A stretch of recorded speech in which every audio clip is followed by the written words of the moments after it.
The Sony A7 lineup has always been at the heart of full-frame mirrorless innovation, and now the spotlight is shifting to the long-awaited Sony A75. After months of speculation, leaks, and whispers across photography forums, we finally have enough credible information to paint a clearer picture of what this new camera could bring. For those who love the A74 and have been waiting for its direct successor, the A75 is no longer just a rumor, it's real. But as with any new release, the question lingers. Is this just another incremental upgrade at a higher price, or does Sony genuinely have something groundbreaking in the works? Let's dive deep into everything we know so far, what's still in question, and whether this new addition is truly worth the investment.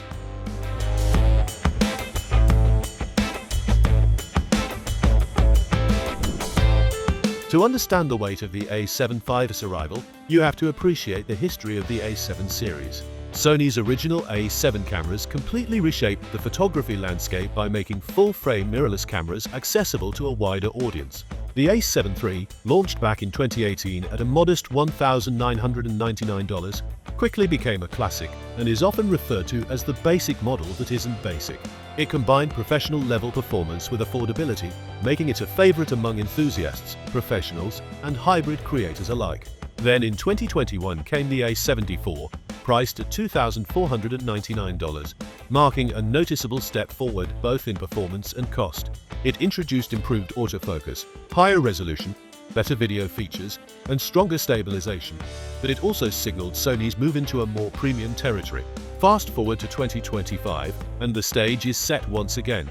The A75 is stepping into the spotlight, promising to raise the bar yet again, though not without raising its price tag as well. Let's talk numbers, because that's often the first thing people notice. The A75 is expected to cost around $2,799 in the United States for the body-only version, though some reports suggest it could climb as high as $2,999 depending on local taxes and market conditions. That's another significant jump compared to the A74, and while inflation, supply chain costs, and new technologies are part of the explanation, it's still a tough pill to swallow for many photographers.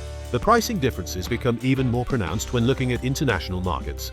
In countries across Asia, for example, additional VAT and import duties mean that buyers could end up paying a far higher price compared to their American counterparts. In India, for instance, the cost could rise substantially after factoring in customs charges. The reality is that the A75 is entering a higher pricing tier, putting pressure on Sony to justify that increase with meaningful improvements. The most intriguing, and perhaps the most debated, aspect of the Sony A75 so far revolves around its sensor.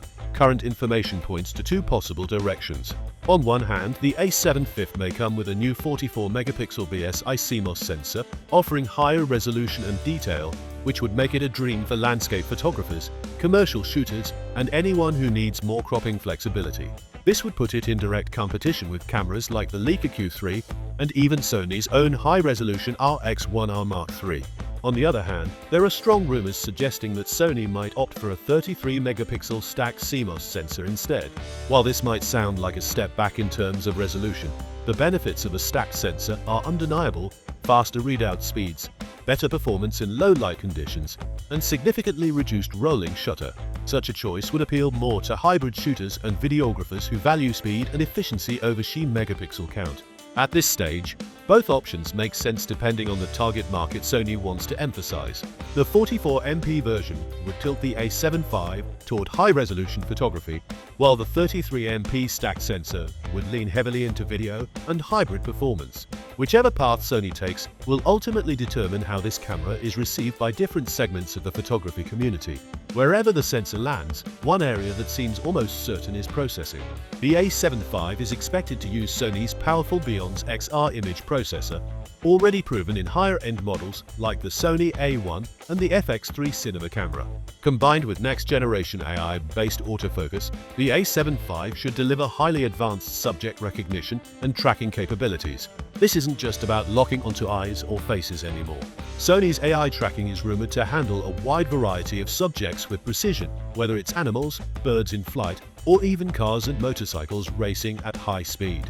By embedding artificial intelligence deeper into its autofocus system, Sony aims to make focusing more accurate in challenging scenarios, such as backlit environments, crowded scenes, or fast, unpredictable motion.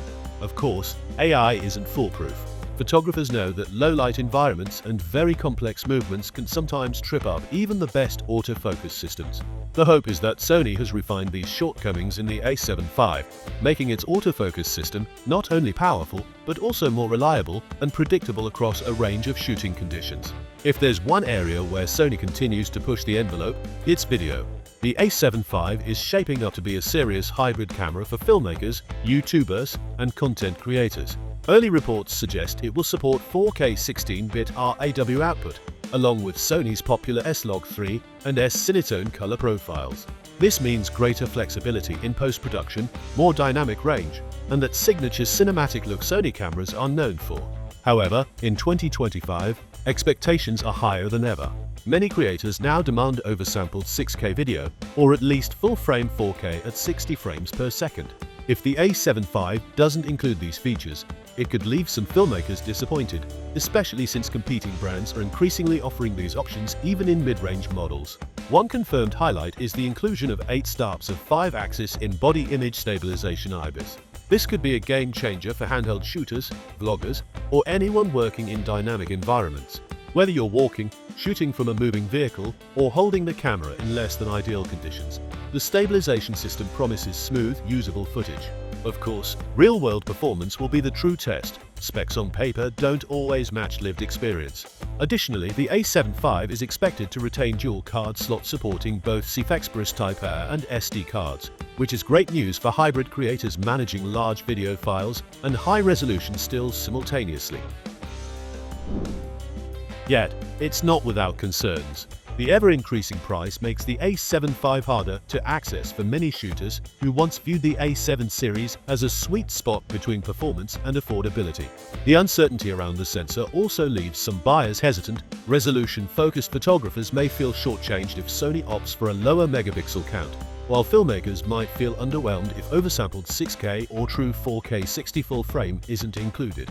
At the end of the day, whether the A7V is the right upgrade depends on the type of creator you are. If you prioritize speed, reliability, and hybrid performance, it could be the perfect tool. If your work demands ultra-high resolution or cutting-edge video specs, you may want to hold out until the full details are revealed. What's clear is that Sony is positioning the A7V not just as an incremental update, but as a serious contender for creators looking to future-proof their gear in 2025. Now it's just a matter of seeing how much of the speculation holds true when Sony finally makes the official announcement.